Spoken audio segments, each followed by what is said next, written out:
أعوذ بالله من الشيطان الرجيم. بسم الله الرحمن الرحيم. فإذا انشقت السماء فكانت وردة كالدهان فبأي آلاء ربكما تكذبان فيومئذ لا يسأل عن ذنبه إنس ولا جان فبأي آلاء ربكما تكذبان يعرض المجرمون بسيماهم فيؤخذ بالنواصي والأقدام فبأي آلاء ربكما تكذبان هذه جهنم التي يكذب بها المجرمون يطوفون بينها وبين حميم آن فبأي آلاء ربكما تكذبان صدق الله العظيم. اس دن کا ذکر کیجیے جب آسمان پھٹ پڑے گا پر وہ لال چمڑے کی طرح گلاب جیسا ہو جائے گا. بس تم دونوں اپنے رب کی کون کون سی نعمتوں کو جھٹلاؤ گے. بس اس دن نہ تو کسی انسان سے اور نہ جن سے اس کے گناہوں کے بارے میں سوال کرنے کی ضرورت ہوگی. بس تم دونوں اپنے رب کی کون کون سی نعمتوں کو جھٹلاؤ گے. مجرمین ان کی علامتوں سے پہچان لیے جائیں گے. بس ان کو پیشانیوں سے اور قدموں سے پکڑا جائے گا. بس تم دونوں اپنے رب کی کون کون سی نعمتوں کو جھٹلاؤ گے.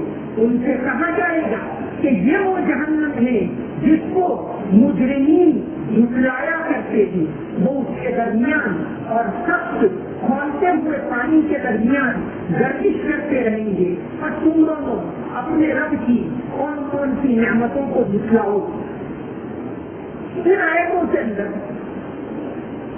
مرنے کے بعد انسان کو زندہ کیا جائے گا اور حساب لیا جائے گا. اس کا تذکرہ ہے اور پہلے جہنم کا تذکرہ ہے. پھر اس کے بعد مسلسل کئی آیتوں میں اہل جنت کے لیے جو نعمتیں ہیں ان کا تذکرہ آئے. نبی کریم صلی اللہ علیہ وسلم مرنے کے بعد کی زندگی کو ایک مثال دے کر سمجھائے. فرمایا واللہ لتموتن کما تنامون. اللہ کی قسم جس طرح تم روزانہ سوتے ہو ایک دن ہمیشہ کے لیے سو جاؤ یعنی مر جاؤ. واللہ لتموتن کما تنامون لتبعثن کما تستيقظون. پھر تم کو مرنے کے بعد اٹھایا جائے گا جیسا کہ روزانہ سو کر اٹھتے ہو. بما تعملون. پھر تم جو کچھ کرتے ہو اس کا حساب کیا جائے. آپ صلی اللہ علیہ وسلم نے مثال کہ جیسا روزانہ سو جاتے ہو ایک دن ہمیشہ کے لیے سونا. پھر سونے کے بعد روزانہ اٹھتے ہو. آدمی سوتا ہے اور اٹھتا ہے اس کے ذریعے اللہ تعالیٰ راحت تو دیتے ہی. انسان کی تھکان دور ہو جاتی ہے, ٹینشن دور ہو جاتا ہے, سب کچھ دور ہو جاتا ہے اور ایک نیا دن شروع ہوتا ہے. لیکن یہی نہیں, انسان کو یہ یاد دلا رہی ہے کہ ایک دن کو ہمیشہ کے لیے سو جائے. تو یہ حساب کتاب کا تذکرہ. حساب کتاب یہ تو کہاں سے نعمت ہوں, یہ بھی نعمت. حساب کتاب کا ہونا اور جہنم میں جانا. جب جہنم میں ڈالا جائے گا تو جن کے اوپر انہوں نے ظلم کیا ان ظالموں نے وہ کتنے خوش ہوں. تو یہ بھی ایک نعمت. جیسے جیل دنیا کے اندر ہے وہ نعمت ہے کہ جو مجرمین ہے جو ظالم ہے ان کے لیے وہ بنائی گئی ہے تاکہ دوسرے لوگ راحت سے رہ سکیں. تو یہ بھی اللہ کی نعمت. نبی کریم صلی اللہ علیہ وسلم روزانہ دعا کرتے تھے اللہم حاسبنی حسابا یسیرا. اے اللہ میرا حساب آسان ہے. ایک مرتبہ ام المومنین حضرت عائشہ رضی اللہ عنہا نے پوچھا اے اللہ کے نبی یہ آسان حساب کیا چیز آپ نے فرمایا اس کا مطلب یہ کہ اللہ تبارک و تعالیٰ اگر گزر کر جاؤ جانے دو جانے دو. پھر فرمایا کہ جس کا مناقشہ کرنے پر حساب لینے پر اللہ تعالیٰ آئے گی وہ اس دن ہلاک ہو جائے. اللہ علیہ وسلم دعا کرتے تھے اللہم حاسبنی حسابا یسیرا. تو یہ اس دن کا تذکرہ ہے. فرمایا فَإِذَا انشَقَّتِ السَّمَاءُ جس دن آسمان پھٹ پڑے گا. ایک تو جب قیامت آئے گی اس دن آسمان پھٹے گا, لیکن یہاں تذکرہ ہے کہ جب دوبارہ زندہ کیا جائے گا اس کے بعد فرشتے اتریں گے اس سے آسمان پھٹے گا, اس کا تذکرہ ہے. جیسا کہ سورہ حاقہ میں ہے وَانشَقَّتِ السَّمَاءُ فَهِيَ يَوْمَئِذٍ وَاهِيَةٌ وَالْمَلَكُ عَلَىٰ أَرْجَائِهَا. فرشتے اتریں گے اور وہ چاروں طرف کونوں کے اوپر لگ جائیں گے. وَالْمَلَكُ عَلَىٰ أَرْجَائِهَا وَيَحْمِلُ عَرْشَ رَبِّكَ فَوْقَهُمْ يَوْمَئِذٍ ثَمَانِيَةٌ. کہ اللہ تعالیٰ اپنے عرش کے اوپر جلوہ افروز ہوں گے اور حساب لیں گے, اس کا تذکرہ ہے. تو فرمایا فَإِذَا انشَقَّتِ السَّمَاءُ اس دن کو یاد کیجیے جب آسمان پھٹ پڑے گا فَكَانَتْ غَرَّةً وہ گلاب جیسا سرخ ہو جائے گا کالدہان جیسا کہ لال چمڑا ہوتا ہے. کالدہان کا ترجمہ یہ کیا لال چمڑے کا مفتی تقی صاحب اور حضرت شیخ الہند نے یہ ترجمہ کیا جیسے تیل ایک دم گرم ہو کر لال ہو جاتا ہے اس طرح وہ لال ہوگا. اور جب وہ پھٹے گا تو فرشتے وہاں سے اتریں گے. یہی ترجمہ کسان نے کیا ریڈ ہائی لال چمڑے کا ترجمہ کیا, اور محمد حسن نے شیخ الہند جیسا ترجمہ کیا. انہوں نے کہا کہ وہ برننگ آئل ایک دم کھولتے ہوئے تیل جیسا ہوگا. تو اس دن آسمان پھٹے گا اور فرشتے اتریں گے, پھر حساب کتاب ہوگا.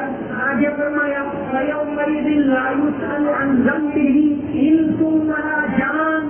اس دن نہ تو کسی انسان سے سوال کرنے کی ضرورت پڑے گی نہ کسی جن. یہاں یہ کہ لا يسأل عن ذنبه انس ولا جان, نہ تو کسی انسان سے اور نہ کسی جن سے عن ذنبه اس کے گناہوں کے بارے میں سوال کرنے کی ضرورت پڑے گی. سوال تو ہوگا, حساب کتاب ہوگا, لیکن اللہ کو سوال کی کوئی ضرورت نہیں. وہ تو اچھی طرح جانتا ہے, اس کے فرشتے برابر ریکارڈ کر رہے ہیں کرامن کاتبین یعلمون ما تفعلون, کہ فرشتے برابر لکھ رہے ہیں. اس کا بہت پاورفل CCTV کیمرہ ہر انسان کی نگرانی کر رہا ہے, اور قیامت کے دن اس کا حساب ہوگا. ایک بادشاہ کا جمشید حضرت عیسیٰ علیہ السلام سے 800 سال پہلے انہوں نے ایک آئینہ بنایا تھا. اپنی چھت پر بہت بڑا آئینہ رکھ دیا جس کو جامع جمشید کہتے ہیں. تاریخ میں بہت مشہور ہو گیا جامع جمشید.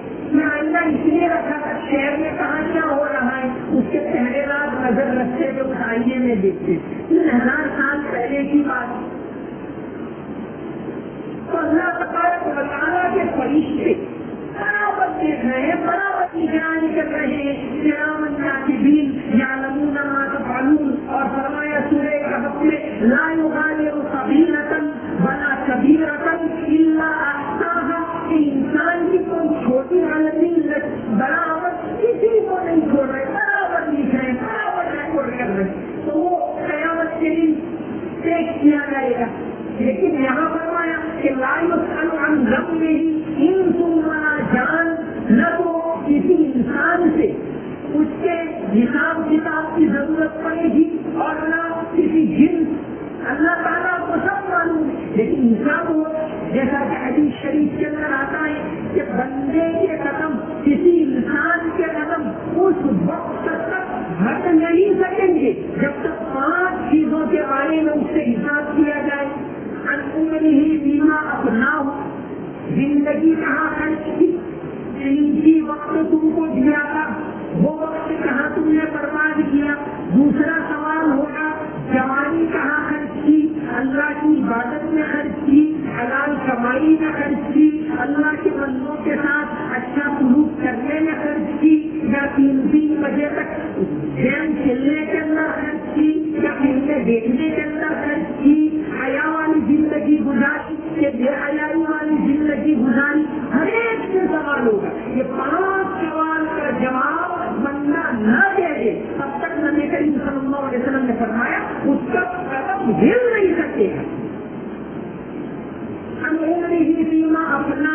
زندگی کہاں خرچ کی. پھر جوانی کے بارے میں الگ سے سوال ہو کیونکہ جوانی اللہ کی بڑی نعمت. اللہ تعالیٰ انسان کو اچھا کٹا بناتا ہے, طاقت دیتا ہے, تندرستی دیتا ہے, وہ کما رہا ہے, کھا رہا ہے, پی رہا ہے. تو جوانی کے بارے میں سوال ہوگا. تیسرا سوال ہوگا مال کہاں سے کمایا, حلال کمایا کہ حرام, صحیح طریقے سے کہ غلط طریقے سے, ڈنڈی ماری یا نہیں ماری, کسی کی زمین دبائی یا نہیں دبائی, دھوکہ نہیں کرنے کی کوشش کی یا نہیں کی. تیسرا سوال مال کے بارے میں ہوگا. مال کے بارے میں دو سوال, عمر یا زندگی کے بارے میں دو سوال. پہلا پوری زندگی کے بارے میں, دوسرا جوانی کے بارے میں. تو دو سوال وقت کے بارے میں ہوں گے. وقت اللہ کی بہت بڑی نعمت. پھر دو سوال مال کے بارے میں کہ مال کہاں سے کمایا, یہ تیسرا سوال. چوتھا سوال مال کہاں خرچ کیا. ایک تو صحیح طریقے سے کمانا, پھر وہ مال اس میں زکات ادا کی کہ نہیں کی, بچوں کے حقوق ادا کیے یا نہیں کیے, ماں باپ کے حقوق ادا کیے کہ نہیں, بیوی اولاد کے حقوق ادا کیے کہ نہیں کیے, رشتے داروں کے حقوق ادا کیے کہ نہیں کیے, یا اس کو فلموں میں اڑایا, یا اس کو بیجا طور پر فضول خرچی میں اڑایا, یا اس کو بیجا طور پر شادیوں میں بے تحاشا لٹایا, یا غیر شرعی کاموں کے اندر خرچ کیا. تو یہی سوال ہوگا. چوتھا سوال ہوگا کہ کہاں خرچ کیا, اور پانچواں سوال ہوگا اپنے علم کے اوپر کیا عمل کیا. جاننا کافی نہیں, اس کے اوپر عمل کرنا ضروری ہے. تو 5 سوال ہوں گے. لیکن یہاں فرمایا کہ جان, اس دن نہ تو کسی انسان اور نہ کسی جن کے بارے میں سوال کی اللہ کو ضرورت ہوتی. لیکن کیونکہ اللہ تبارک و تعالیٰ اسی انصاف کے لیے بیٹھیں گے. انصاف کو سامنے لانا, انصاف کرنا نہیں, صرف انصاف. جسٹس ٹو بی جج, ناٹ اونلی ٹو بی جج, اصلیت ٹو بی جج, کہ انصاف ہوا وہ سامنے بھی آنا چاہیے. تو اللہ تبارک و تعالیٰ سب جانتے ہیں. اگر حساب کتاب نہ لے سیدھے ایسا بالکل نہیں ہے, لیکن حساب کتاب لیں گے اور دل وہاں نیائی کی عدالت کرنے کی اللہ کی. باقی اللہ کو سوال کرنے کی ضرورت نہیں. جان سوال کی اللہ کو کوئی ضرورت نہیں ہوگی. کبھی ایسے آلائی دیکھو کا زبان, تو تم دونوں اپنے رب کی کون کون سی نعمتوں کو جھٹلاؤ گے. مجرمون بسیماہم, مجرم ان کی علامت سے پہچان لیے جائیں گے. مجرم اس دن ان کی علامت سے پہچان لیے جائیں گے. حسن بصری رحمۃ اللہ علیہ فرماتے کہ مجرمین کے چہرے سیاہ ہوں گے اور ان کی آنکھیں نیلتی ہوگی. اس سے پتا چل جائے گا کہ مجرم ہے, یہ اہل جہنم ہے. جیسے ایمان والے نیک لوگ ہیں, وہ بھی علامتوں سے پہچان لیے جائیں گے. نبی کریم صلی اللہ علیہ وسلم نے فرمایا کہ میرے امتی جو نیک ہیں وہ ان کے چہرے روشن ہوئی قدموں کی وجہ سے اور وضو کی وجہ سے. حدیث شریف میں آتا ہے کہ غرم من السجود محجلون من الوضو, یہ سجدے کی وجہ سے اور وضو کی وجہ سے ان کے چہرے اور ان کے ہاتھ پاؤں روشن ہوں. وضو اللہ تعالیٰ نے بہت بڑی نعمت رکھی.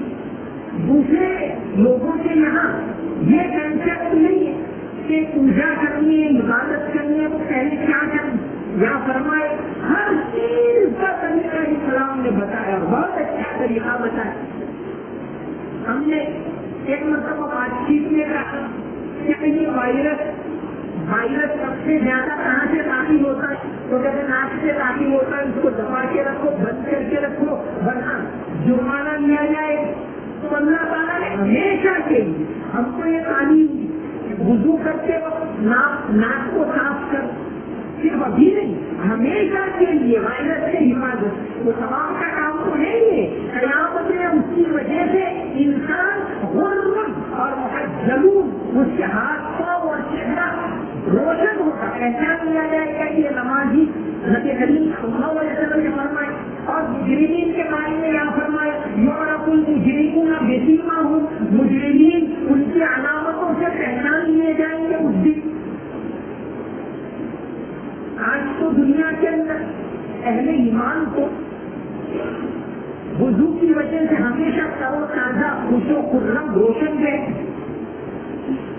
اللہ والے جو ہوتے ہیں دنیا میں بھی اللہ والے ہوتے وہ دیکھ کر بھانپ لیتے.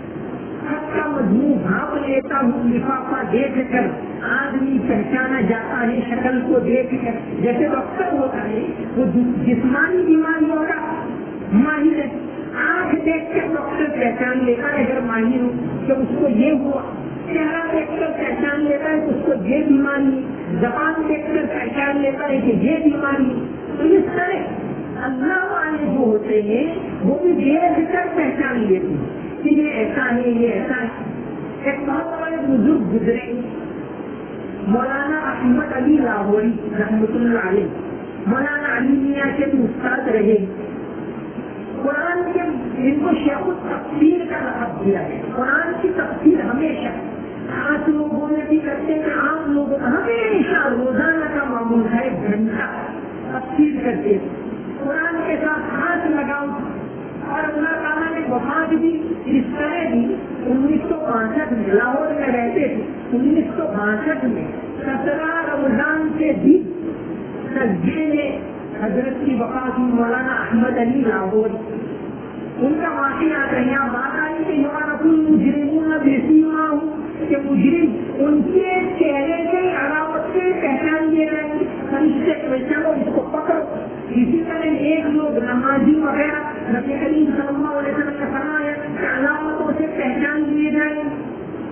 تو مولانا احمد علی لاہوری یہ شاگرد تھے مولانا عبید اللہ سندھی. عبید اللہ سندھی جنگ آزادی کے ایک بہت بڑے نیتا، ریشمی رومال کی تحریک میں پیش مولانا عبید اللہ سندھی. یہ بھی قرآن سے بھی خاص نسبت ان کو مفسر قرآن. ان کے شیخ حضرت شیخ الہند رحمۃ اللہ علیہ جو ہندوستان کی جیل میں رہے، جن کا واقعہ میں نے سنایا، وہ بھی قرآن سے خاص تعلق رکھتے. اور پھر ان کے شاگرد احمد علی لاہوری. تو مولانا شیخ الہند کے شاگرد تھے عبید اللہ سندھی.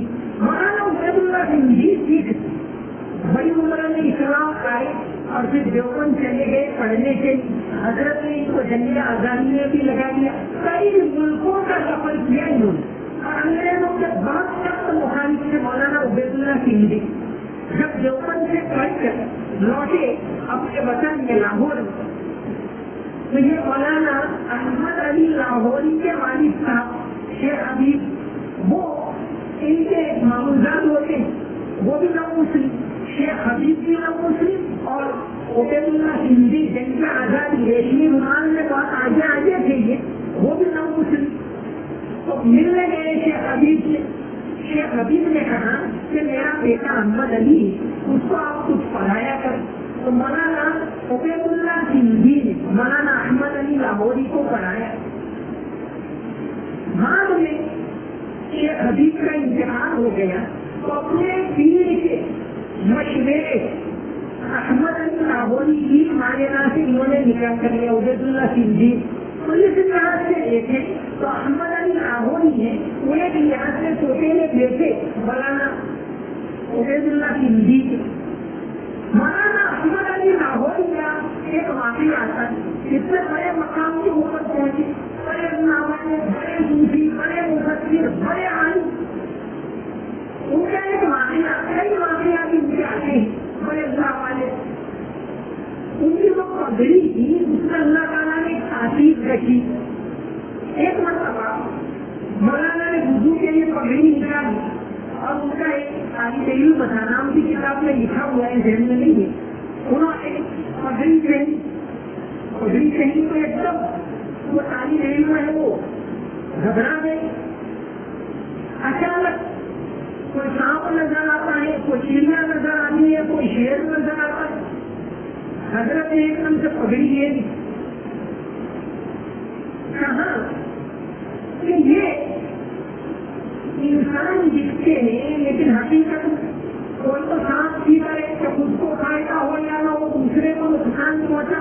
تو کوئی انسان صاف نظر آتا ہے, کوئی اپنے فائدے کے لیے جیسا شیئر کرتا ہے کہ اپنے فائدے کے لیے دوسرے کو نقصان پہنچا رہا ہے, وہ شیئر نظر آ رہا ہے. سب جانور ہی جانور نظر آ رہے ہیں. حضرت کی پگڑی کوئی بھی پہنے تو ان کو لوگ جانور نظر آ رہے ہیں. تو فرمایا کہ لوگوں کے اندر جیسی صفت ہو, کوئی چڑیا کبھی چڑیا بس اپنا کام کر لیتے, دوسرے کو نقصان نہیں پہنچاتے, تو اس طرح الگ الگ نظر آتے. تو حضرت اللہ والے ویسے بھی دیکھ کر پہچان لیتے. جیسے ڈاکٹر کے پاس اس کی میڈیکل سائنس کی طاقت ہوتی ہے, اللہ والوں کے پاس روحانی طاقت ہوتی ہے. وہ دیکھ کر پہچان لیتے ہیں کا مضمون بھانپ لیتا ہوں لفافہ دے دے کر. تو اس طرح ہی قیامت سے بھی ہوگا. فرمایا یعرف المجرمون بسیماہم, مجرمین ان کی علامت سے پہچان لیے جائیں گے. فیؤخذ بالنواصی والاقدام, جن کو پیشانی سے اور قدم سے پکڑا جائے گا اور جہنم میں ڈالا جائے گھسیٹ کر. جب یہ حالت ہوگی تو فرمائیں گے نعمت کیوں, یہ بھی نعمتیں جن کے اوپر انہوں نے ظلم کیا وہ خوش ہوں گے. جیسا کہ آشنا آتا ہے حضرت بلال رضی اللہ عنہ شروع میں اسلام لے آئے, اتنا ان کے اوپر ظلم کیا, ان کے بھاری امتیا میں کھل بہت زیادہ تکلیفیں پہنچائی, دھوپ میں کھڑے رکھتے. زمانے کے غلاموں کے ساتھ ویسے بھی برا سلوک کیا جاتا, دھوپ میں کھڑا رکھتے, گھسیٹتے, لیکن کہا نہیں احد ایک اللہ کو مانوں گا, ایک اللہ کو مانوں گا. بہت تکلیفیں بڑھ گئی اور حضرت ابوبکر صدیق نے آپ صلی اللہ علیہ وسلم کے کہنے کے اوپر ان کو خلیفہ اور آزاد کر دیا. یعنی حضرت بلال کا واقعہ آتا ہے کہ جب جنگ بدر کے بھی انہوں نے سنا کہ امیہ بن خلف قتل کر دیا گیا تو خوشی کا ٹھکانا لگا, بہت زیادہ خوش ہوں. یہ تو ظاہر ہے اتنا زیادہ ان کے اوپر ظلم کرتے تو قیامت کے بھی یہی ہوگا کہ جب ظالموں کو مارا جائے گا, گھسیٹا جائے گا, تو جن کے اوپر انہوں نے ظلم کیا ہے مظلوم لوگ خوش ہوں. تو یہ اس لحاظ سے اللہ کی نعمت. فرمایا یعرف المجرمون بسیماہم, مجرمین کو ان کی علامتوں سے پہچانا جائے گا. فیؤخذ بالنواصی والاقدام, جن کو پیشانی کے بانوں سے اور قدموں سے پکڑا جائے گا. دونوں کا ذکر ہے, پیشانی کے بانوں کا اور قدموں. بعض کو پیشانی کے بانوں سے گھسیٹا جائے گا, بعض کو قدموں سے پکڑ کر گھسیٹا جائے گا. اور امام ضحاک نے اس کی ایک اور تعمیر کی کہ پیشانی کے بانوں کو قدموں کے ساتھ باندھ دیا جائے گا اور پھر گھسیٹا جائے گا. تم دونوں اپنے رب کی کون کون سی نعمتوں کو جھٹلاؤ گے. ہار ہی جہنم لگی, تو یہ اللہ والے ہی ہوتے ہیں, وہ بات ادھوری رہ گئی. اللہ والے ہوتے ہیں وہ دیکھ کر پہچان لیتے ان کے دل کو, جس کو اقبال نے لکھا, علامہ اقبال نے اس کو کہا خرد کے پاس خبر کے سوا کچھ اور نہیں, تیرا علاج نظر کے سوا کچھ اور نہیں. بلکہ مولانا رومی نے اس کو اس طرح لکھا کہ اللہ والوں کی نگاہ کیسی ہوتی ہے. آدمی دیدست باقی پوچھ ہست, آدمی دیدست باقی پوچھ ہست, دید آپ ماشد کے لیے دوست ہست. انسان کیا وہی چند گرام کیلشیم ہے, اس کے اندر چند گرام لوہا ہے, چند گرام یہ ہے وہ انسان کا یہ تو ہے, کچھ مٹی اصل تو ہے اس کی نگاہ, اس کی نظر, اس کا قائد, اس کی خوب, اس کا دل, اصل تو یہ ہے. باقی آدمی کیا ہے, یہ مٹی. آدمی دیدت سے باقی دوست, دید آپ باشد کے دیدے دوست. جملہ کرنا درد, جملہ کرنا درد گزار اندر بسر, در نظر رو, در نظر رو, در نظر. اپنی نگاہ کو تیز کر, اپنے عائد کو تیز کر, اپنے ایمان کو تیز کر. اللہ والوں کے پاس ہے تو تیرے عائد درست بن گئے. اللہ والوں کے پاس ہے تیری دل کی ایمان میں دور ہوگی اللہ والوں کے پاس بیٹھ تیرے اندر عبادت کا جذبہ پیدا ہوگا. دین کی باتیں سن, قرآن کی تفسیر سن, تعلیم سن, اس کے لیے وقت نکال تو تیرے اندر کچھ پیدا ہوگا. اس کو علامہ اقبال نے کہا خیرت کے پاس خبر کے سوا کچھ اور نہیں. گویا مولانا رومی کا بہو ترجمہ کیا, خیرت کے پاس خبر کے سوا کچھ اور نہیں, میرا علاج نظر کے سوا کچھ اور نہیں. ہر ایک مقام سے آگے مقام ہے تیرا, حیات ذوق سفر کے سوا کچھ اور نہیں. تیرا علاج نظر کے سوا کچھ اور نہیں. فرمایا مجرمین بسیماہم, مجرمین ان کی علامتوں سے پہچانے جائیں گے. فیؤخذ بالنواصی والاقدام, پھر ان کو پیشانی کے بالوں سے اور قدموں سے پکڑ کر لے جایا جائے گا. ہذہ جہنم الذی یکذب بها المجرمون, یہ وہ جہنم ہے جس کو مجرمین دنیا کے اندر جھٹلایا کرتے تھے, اچھا مذاق اڑاتے تھے, اس کو مانتے نہیں تھے. آج نگاہ کے سامنے دیکھ لو, یطوفون بینہا وبین حمیم آن, وہاں ان کو آگ میں رہنا ہوگا اور کھولتے ہوئے پانی کے اندر رہنا ہوگا. فبأي آلاء ربکما تکذبان, تو پھر تم دونوں اپنے رب کی کون کون سی نعمتوں کو جھٹلاؤ گے. جہاں ان کو نعمت کا تذکرہ کرنا اس لحاظ سے بھی ہے کہ انسان اس کو جانے اور پکڑنا ہو جائے کہ اگر میں نے عقائد کو درست نہیں کیا, اگر میں نے اللہ کی بات نہیں مانی, اگر میں نے عبادت نہیں کی, اگر میں نے لغوی زندگی نہیں گزاری, اگر میں نے مالی حقوق ادا نہیں کیے, تو پھر یہ انجام ہوگا. اللہ تبارک و تعالیٰ ہم سب کا آسان حساب لے اور اللہ تعالیٰ ہماری مغفرت فرمائے, ہم تمام کو جنت الفردوس میں اعلیٰ مقام نصیب فرمائے. وآخر دعوانا ان الحمد للہ رب العالمین. اللهم صل على محمد وعلى ال محمد وبارك وسلم. رب اغفر وارحم وتجاوز عما تعلم انك انت العز الاكرم. اللهم انك عفو تحب العفو فاعف عنا. یا اللہ ہمارے گناہوں کو معاف فرما, ہماری تمام کوتاہیوں کو معاف فرما. یا اللہ تمام غلطیوں کو معاف فرما. یا اللہ گناہوں سے پاک صاف فرما, ہماری مغفرت فرما. یا اللہ مغفرت کا عشرہ چل رہا ہے, تیرے حبیب علیہ السلام نے تو کہا کہ ہلاک ہو وہ شخص جو رمضان کا مہینہ پڑے پھر بھی اس کی مغفرت نہ ہو. یا اللہ ہم تجھ سے توبہ کرتے ہیں, یا اللہ مغفرت کا سوال کرتے ہیں, ہم تمام کو معاف فرما. حلال پاکیزہ روزی عطا فرما, حرام سے ہماری حفاظت فرما. یا اللہ بار بار وضو کرنے کی توفیق عطا فرما, بار بار نماز پڑھنے کی توفیق عطا فرما. یا اللہ قیامت کے دن ہمارا شمار نیک لوگوں میں فرما. یا اللہ دامن ہاتھ میں ہمیں نام اعمال دینا. یا اللہ ہمارا حساب کتاب آسان ہو, بغیر حساب کے جنت میں داخل ہو. یا اللہ ایسے عمل کرنے کی ہم تمام کو توفیق عطا فرما. یا اللہ تیرا فضل فرما, کرم فرما, بیماریوں سے حفاظت فرما, وبا سے حفاظت فرما, اچانک موت سے حفاظت فرما. یا اللہ وبا سے ہم تمام کی حفاظت فرما, ہمارے گھر والوں کی حفاظت فرما, ہمارے رشتے داروں کی حفاظت فرما. یا اللہ آزمائش کو ختم فرما. یا اللہ امتحان کو ختم فرما, آسانی عطا فرما. یا اللہ وبا کو ختم فرما. یا اللہ بیماری کو ختم فرما, تندرستی کے دور کو چلا, عافیت کے دور کو چلا, محبت کے دور کو چلا, نفرت کے دور کو ختم فرما. یا اللہ جنت والے راستے پر چلنے کی توفیق عطا فرما. اس ملک کے اندر ہدایت کی ہواؤں کو چلا, قرآن کے پیغام کی ہواؤں کو چلا, قرآن کی تعلیم کی ہواؤں کو چلا, ایمان کی ہواؤں کو چلا. یا اللہ دعوت کا کام کرنے کی, دعوت کے اندر لگنے کی ہم تمام کو توفیق عطا فرما.